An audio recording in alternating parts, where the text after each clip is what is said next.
అదే RTV app వార్తల్ని క్షణాల్లో చదివే అవకాశం ఉంటుంది. ఒక న్యూస్ పేపర్, ఒక టెలివిజన్ ఛానల్ మీ చేతుల్లో ఎప్పుడూ ఉంటాయి. ఉమ్మడి విజయనగరం జిల్లా వ్యాప్తంగా రైస్ మిల్లర్లు అయితే రైతుల వద్ద నుంచి కొనుగోలు చేసినటువంటి ధాన్యానికి అయితే క్వింటాకి 5 నుంచి 10 కేజీల వరకు కూడా ఎక్స్ట్రా కలెక్ట్ చేస్తున్నారని అయితే ఆవేదన చెందుతున్న నేపథ్యంలోనే ఈరోజు సోమవారం కావడంతో గ్రీవెన్స్ సెల్కైతే మాత్రం వాళ్ళు వచ్చి కలెక్టర్కి విన్నవించుకుంటున్న నేపథ్యం కనిపిస్తుంది. ఈ నేపథ్యంలోనే అసలు వాళ్ళు ఏం మాట్లాడుతున్నారు, దానికి సంబంధించిన సమస్యలు ఏంటి, మరిన్ని వివరాలు వాళ్ళ మాటలు తెలుసుకునే ప్రయత్నం అయితే చేద్దాం. అసలు చెప్పండి, అసలు ఏం జరిగింది ఏంటి, మిల్లర్లు మీ దగ్గర నుంచి ఏ విధంగా కొనుగోలు చేస్తున్నారు, ఏం జరుగుతుంది? అయ్యా, నేను మిల్లుకి ధాన్యం తోలితే 40 కేజీలకు బదులు 42.5 కేజీలు ఇవ్వాలని ఆ మిల్ల శ్రీ మహాలక్ష్మి మిల్లి గొట్ల మిల్లివాడు డిమాండ్ చేసి ఉన్నాడు. దానిని నేను అలా చేయను, 40 కేజీలు ఇస్తానని చెప్పి అంటే వాళ్ళు దించుకోండి అని చెప్పి అని ఆఖరికి 42 కేజీల లెక్క దుంచుకొని స్లిప్ ఇచ్చాడు. ఇస్తూ ప్రతి రైతులు అందరి మిల్లు కూడా ఇలాగే తీసుకుంటున్నారని కూడా చెప్పి ఉన్నాడు.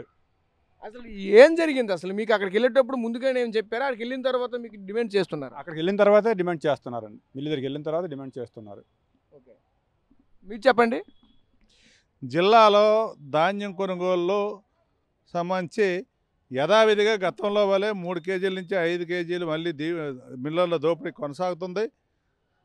ఈ విషయమై ఇప్పటికే జిల్లా యంత్రాంగం దృష్టిలో పెట్టాం.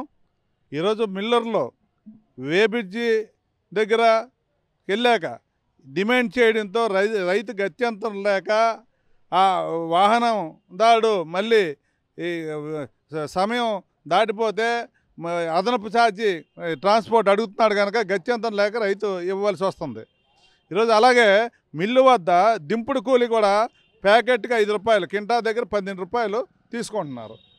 అలాగే మిల్లు వేబ్రిడ్జిలు కూడా అనేక అవకతవకలు ఉన్నాయి. ఈ విధంగా రైతుల్ని కింటా దగ్గర 5 కేజీల నుంచి 7 కేజీల వరకు దోపిడీ జరుగుతుంది. దీన్ని జిల్లా యంత్రాంగం అరికట్టాలని జిల్లా జాయింట్ కలెక్టర్ గారికి ఈరోజు పిటిషన్ ఇచ్చాం.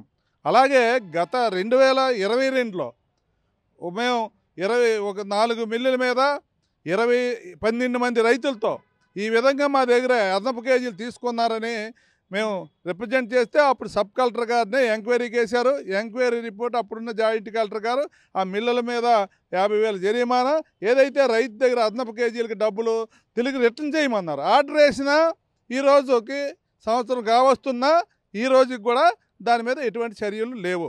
అలాగే గత సంవత్సరం కూడా అదనపు కేజీలు తీసుకున్న మిల్లుల మీద 4 మిల్లుల మీద మళ్ళీ రైతులతో కంప్లైంట్ ఇప్పించాం. దాన్ని కూడా సబ్ కలెక్టర్ గారు ఎంక్వైరీ చేశారు. ఆ ఫైలు కూడా ఇక్కడే ఉంది. దీన్ని బట్టి చూస్తుంటే జిల్లా యంత్రాంగమే, ఉన్నత స్థాయి యంత్రాంగమే దీన్ని కప్పిపెట్టేలాగా వ్యవహారం కనిపిస్తుంది. ఈరోజు మేము ఇలా అదనపు కేజీలు తీసుకుంటున్నామంటే మీరు రిటర్న్గా ఏ మిల్లు ఎలా తీసుకున్నాడో ఇవ్వండి అంటున్నారు.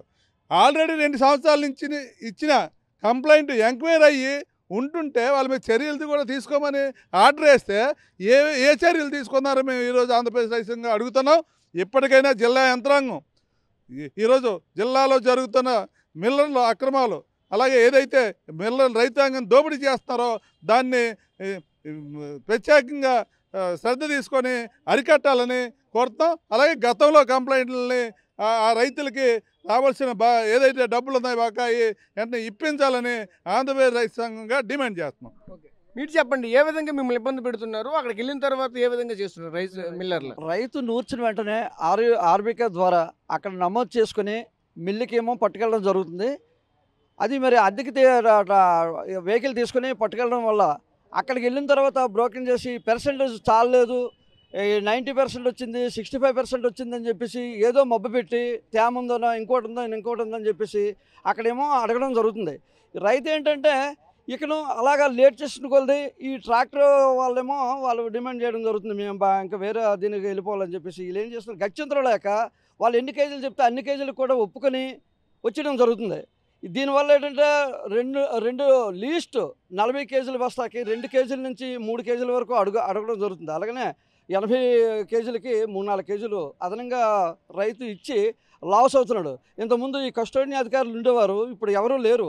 అందుకని లోకల్గా ఉన్నటువంటి అధికారులు మిల్లుల దగ్గర అబ్జర్వేషన్ చేసి ఏ రైతుకి ఎలా తీసుకుంటున్నారు అనేది అబ్జర్వేషన్ చేసి రైతుకి న్యాయం చేయాల్సిందిగా మేము రైతు సంఘంగా డిమాండ్ చేస్తున్నాం. ఒకటే చెప్తున్నారు, చూసాం కదా, ప్రధానంగా ఏదైతే ఈరోజు రైతు అనేవాడు పూర్తిగా చాలా నాశనం అవుతున్నటువంటి పరిస్థితి కూడా కనిపిస్తుందని చెప్తున్నారు. ఏదైతే గతంలో 2021 నుంచి 24 వరకు కూడా గత వైసీపీ ప్రభుత్వం ఉన్నప్పుడు కూడా ఎన్నో కంప్లైంట్లు అయితే ఇచ్చాము. ఈ విధంగా ఏదైతే రైతు సంబంధించినటువంటి తీసుకుని వెళ్ళినటువంటి ఆ ధాన్యానికైతే మాత్రం సరైనటువంటి తూకం లేకైతే మాత్రం ఈరోజు ఆ రైస్ మిల్లర్లు అంతా కూడా చేస్తున్నారు. ఈ నేపథ్యంలోనే గతంలో కంప్లైంట్ ఇచ్చిన కంప్లైంట్లు ఏవి కూడా ఇంతవరకు కూడా పూర్తి చేయకుండా ఈరోజు ఇచ్చినటువంటి ప్రతిదీ కూడా కూటమి ప్రభుత్వం కూడా అదే విధంగా వ్యవహరిస్తుందని అయితే మాత్రం ఈరోజు ఒక పక్క చెప్తున్నటువంటి నేపథ్యం కూడా కనిపిస్తుంది. ఈ క్రమంలోనే ప్రధానంగా ఏదైతే రైతుకైతే మాత్రం ఈరోజు హమాలీ ఖర్చులు దాంతోపాటు అక్కడికి వెళ్ళిన తర్వాత క్వింటాకి అదనంగా 5 కేజీల నుండి 10 కేజీల వరకు కూడా అదనంగా తీసుకుంటున్నారని ఆరోపిస్తున్నటువంటి పరిస్థితి కూడా కనిపిస్తుంది. ఇవన్నిటిని కూడా ప్రత్యేకంగా అధికారులు అయితే నియమించైతే మాత్రం వీళ్ళ పట్ల అయితే మాత్రం